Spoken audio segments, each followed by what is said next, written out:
ladies and gentlemen, we have amongst us the Director of IIMB, Mr. Rishikesh T. Krishnan, a distinguished academia leader with extensive experience in strategy, innovation and leadership. He has held several prominent positions in academia and industry, including in IIMB, ISP and University of Pennsylvania. He has been a visiting professor there and currently heads the institute. Sir, welcome.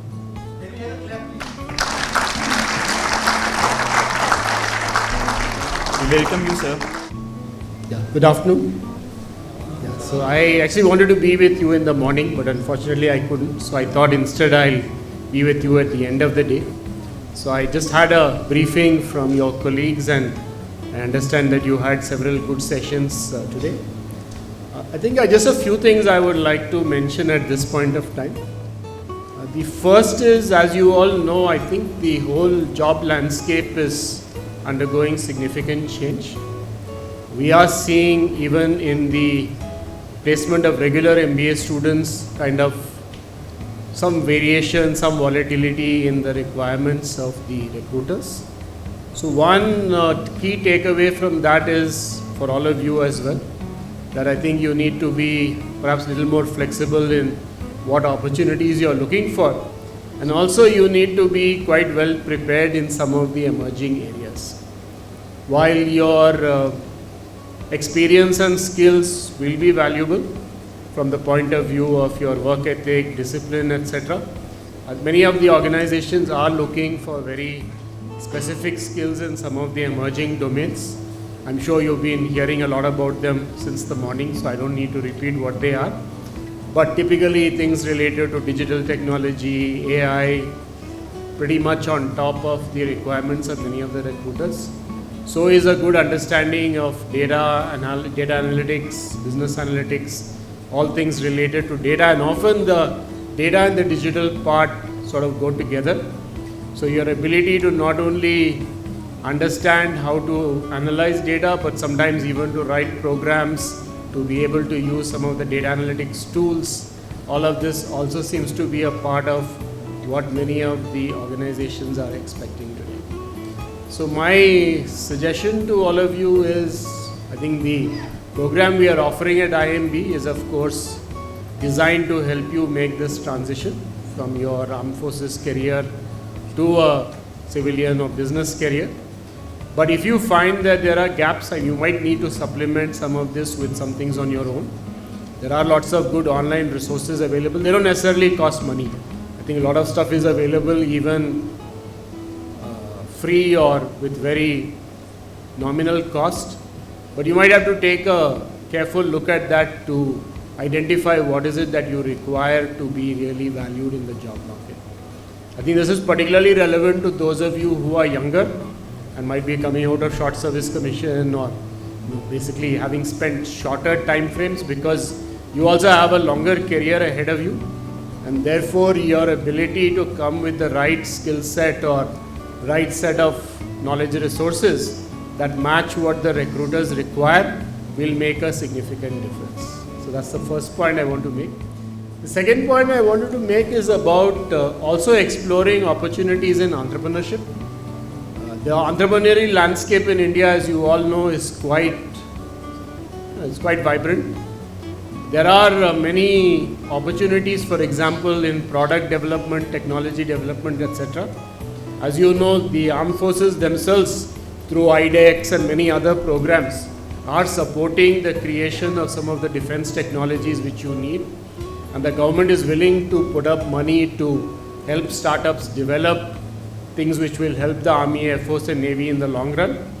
So that's another opportunity. I was just reading a few days ago that I think just last week 7 more startups have been funded with seed funding by DRDO to develop some of the equipment required for critical applications for the defense forces.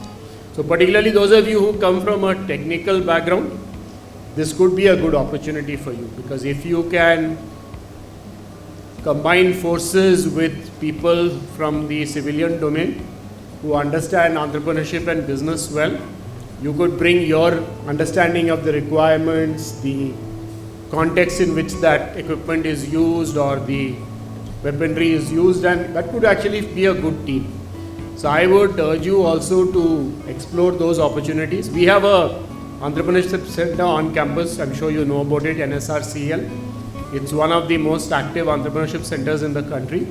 Just to give you some idea, last year our entrepreneurship center worked with nearly 1,200 startups in some form or the other in supporting their incubation journey. So we would be quite happy to find ways of supporting you as well if any of you have the interest as well as the capability to start a venture of your own. It's not going to be an easy journey, but then in the long run it's something which might work out well. Maybe you'll have a few years of struggle, but then after that the results and outcomes could be quite satisfying. So this is a second thing I would certainly look at. The third dimension I think which is worth keeping in mind is there's a huge world of non-profits also out there.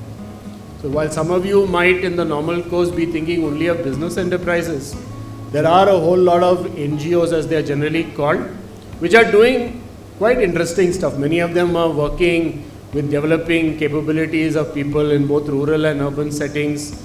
There are NGOs in healthcare, in education, in building livelihoods. All of these are looking for people with energy and ideas. So this could be again another good option for all of you to explore. May not be as lucrative as the business sector, but the jobs can be quite exciting.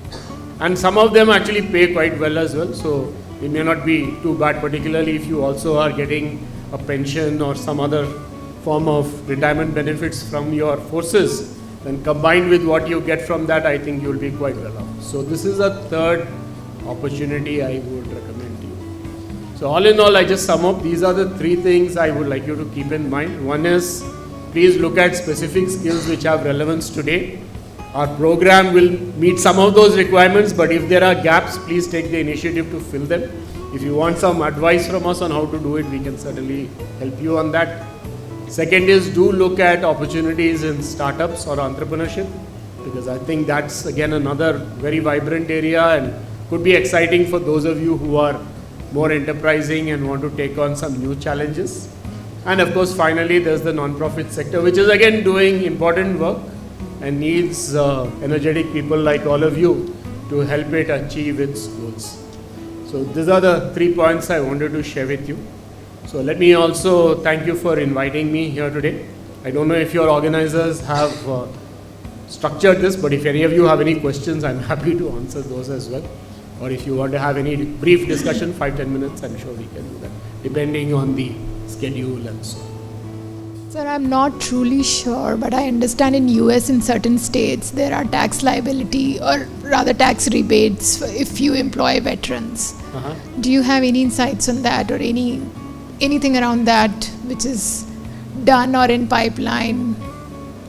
At least in India, I'm not aware of any such tax benefit. Are there any conversations around this? Because I feel that's a very strong mandate to take forward, and if we. It's a good point. Only thing, I think we are probably too late for this year's budget, so we can try next year. But as far as I know, they don't exist in India. All right, thank you, sir. Professor Krishnan, Rakesh here, and Yes. I've been a part of the panel which has been hiring veterans for many, many years. A happy customer. One of the suggestions I had and how IIMB can help is for this group to create an alumni database of the veterans who are working right now. Okay. Because I also sense from your voice a message that take charge. Employment journey is not going to be easy, and we know that. And I'm glad you said that.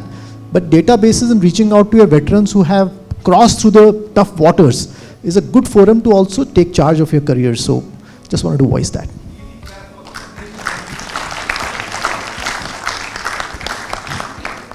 Yes, outside this forum as well, if you have any suggestions or any comments, questions, you're welcome to send them to me. And my email address is available on the website. I generally reply to all emails. So.